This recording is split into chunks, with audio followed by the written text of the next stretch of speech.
واقعہ سلطان صلاح الدین ایوبی قسط نمبر 174 اپنا اسلامک اسٹوڈیو۔ ناظرین، جاسوس عمران اپنے ساتھی رضا کو ایک جگہ چھپا کر آگے گیا اور اس سنتری کے پاس چلا گیا۔ اس سے پوچھا کہ آج اسے پہرا دینے کی کیا ضرورت پیش آ گئی ہے۔ سنتری عمران کو جان گینتھر کے نام سے اچھی طرح جانتا تھا اور بڑے پادری کے خصوصی خادم کی حیثیت سے اس کا احترام بھی کرتا تھا۔ اس نے عمران کو بتایا کہ آج ایک مسلمان جاسوس پکڑا گیا تھا، وہ کسی لڑکی کو قتل کر کے فرار ہو گیا ہے، اس لیے حکم آیا ہے کہ ہوشیار رہا جائے۔ ناظرین، اس سنتری کی موجودگی میں گھوڑے کھولنا ممکن نہیں تھا۔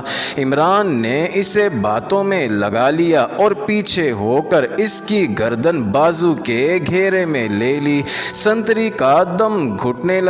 عمران نے اس کے پہلو سے خنجر نما تلوار کھینچ لی اور اس کے پیٹ میں گھونپ دی۔ مرنے تک اس کی گردن بازو کے شکنجے میں دبائے رکھی۔ اسے مار کر عمران نے رضا کو بلایا، دو گھوڑوں پر زینے ڈالی اور سوار ہو گئے۔ گرجے کے باقی محافظ کمرے میں کہیں سوئے ہوئے تھے۔ عمران اور رضا چل پڑے۔ شہر سے نکلنے کے کئی راستے تھے، وہ ایک طرف چل پڑے اور شہر سے نکل گئے۔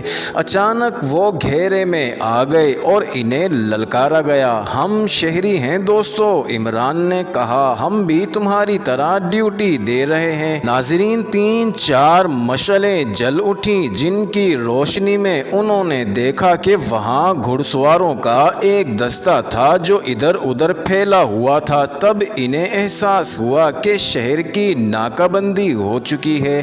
عمران نے اپنے کپڑے نہیں دیکھے تھے، اس کے کپڑوں پر سنتری کا خون تھا۔ مشعل کی روشنی میں یہ خون صلیبی سواروں کو نظر آ گیا۔ اس سے پوچھا گیا کہ یہ خون کس کا ہے، تو عمران نے لگام کو جھٹکا دے کر گھوڑے کو ایڑ لگا دی۔ رضا نے بھی ایسا ہی کیا، مگر اس نے ذرا دیر کر دی۔ عمران نکل گیا، رضا گھیرے میں آ گیا۔ عمران کے پیچھے بھی 3 سوار گئے۔ اسے رضا کی بلند پکار سنائی دینے لگی، عمران رکنا نہیں، نکل جاؤ، خدا حافظ۔ ناظرین، عمران بہت دور تک یہ پکار سنتا رہا۔ پتہ چلتا تھا جیسے وہ گھیرے سے نکلنے کی کوشش کر رہا ہے۔ عمران کا گھوڑا بڑا اچھا تھا، اس کے دائیں بائیں سے تیر گزرنے لگے، لیکن وہ تعاقب کرنے والوں کو پیچھے ہی پیچھے چھوڑتا چلا گیا۔ ناظرین، وہ راستے سے واقف تھا، اس نے کرک کا رخ کر لیا۔ گھوڑا بدلنے کی ضرورت تھی۔ جب صبح کی روشنی سفید ہو رہی تھی، اس کا گھوڑا دوڑنے کے قابل نہیں رہا تھا۔ اس نے پانی کی تلاش کرنے کی کوشش ہی نہ کی۔ آگے ریتیلی چٹانوں کا علاقہ آ گیا۔ وہ اس میں داخل ہوا ہی تھا کہ اس کے سامنے چٹان میں 2 تیر لگے، جس کا مطلب تھا کہ رک جاؤ۔ وہ رک گیا اور یہ دیکھ کر اس کی جان میں جان آئی کہ اسے روکنے والے اس کی اپنی فوج کے آدمی تھے۔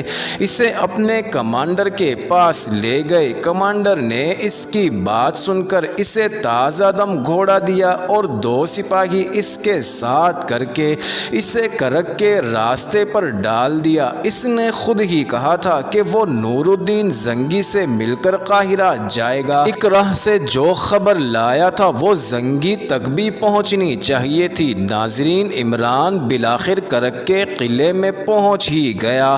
عمران جب کرک کے قلعے میں نور الدین زنگی کے سامنے بیٹھا اپنی کہانی سنا رہا تھا، زنگی اسے ایسی نظروں سے دیکھ رہا تھا جیسے اس خوبرو جوان کو دل میں بٹھا لینا چاہتا ہو۔ اس نے اٹھ کر بے تابی سے عمران کو سینے سے لگا لیا اور اس کے دونوں گال چوم کر پیچھے ہٹ گیا۔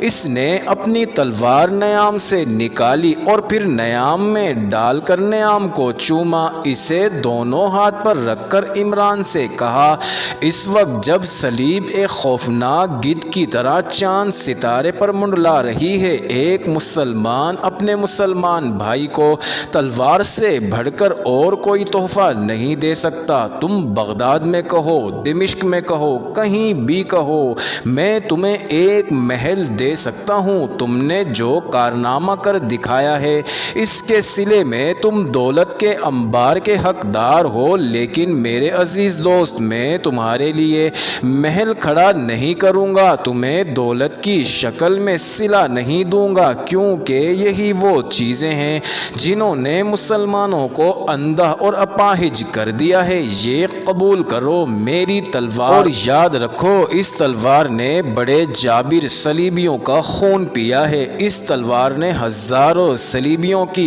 گردنوں کو کاٹا ہے، اس تلوار نے بہت سے قلعوں پر اسلام کا جھنڈا لہرایا ہے، اور یہ تلوار اسلام کی پاسبان ہے۔ عمران نور الدین زنگی کے آگے دو زانوں بیٹھ گیا اور عظیم الشان شہنشاہ سلطان نور الدین زنگی کے دامن کو چوم لیا اور اس کے ہاتھوں سے تلوار لے کر چومی، آنکھوں سے لگائی اور کمر سے باندھ لی۔ وہ کچھ کہہ نہ سکا، اس پر رکت طاری ہو گئی تھی اور اس کی آنکھوں میں آنسو آ گئے تھے۔ اپنی قدر و قیمت جان لو میرے دوست، زنگی نے کہا، ایک جاسوس دشمن کے لشکر کو شکست دے سکتا ہے اور ایک غدار اپنی پوری قوم کو شکست کی ذلت میں ڈال سکتا ہے۔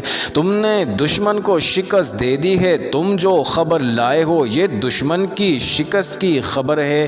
صلیبی انشاءاللہ مصر اور فلسطین کے ساحل سے آگے نہیں آ سکیں گے اور ان کا بحری بیڑا واپس نہیں جا سکے گا، اور ایک بھی مائی کے لال کسی صلیبی کو زندہ نہیں جانے دوں گا۔ یہ تمہاری فتح ہوگی اور اس کا صلہ تمہیں خدا دے گا۔ مجھے قاہرہ کے لیے جلدی روانہ ہو جانا چاہیے۔ عمران نے کہا، دن تھوڑے رہ گئے ہیں، امیر مصر کو بہت دن پہلے اطلاع جانی چاہیے، تم ابھی قاہرہ روانہ ہو جاؤ۔ نور الدین زنگی نے کہا، میں تمہیں بڑی اچھی نسل کا گھوڑا دے رہا ہوں۔ اس نے عمران کو قاہرہ تک کا وہ راستہ بتا دیا جس پر کئی چوکیاں تھیں، ان پر قاصدوں کے گھوڑے بدلنے کا انتظام تھا۔ معزز ناظرین، یہ انٹرسٹنگ ویڈیو جاری ہے، اگلی ویڈیو قسط نمبر 175 میں دیکھنا مت بھولیے گا۔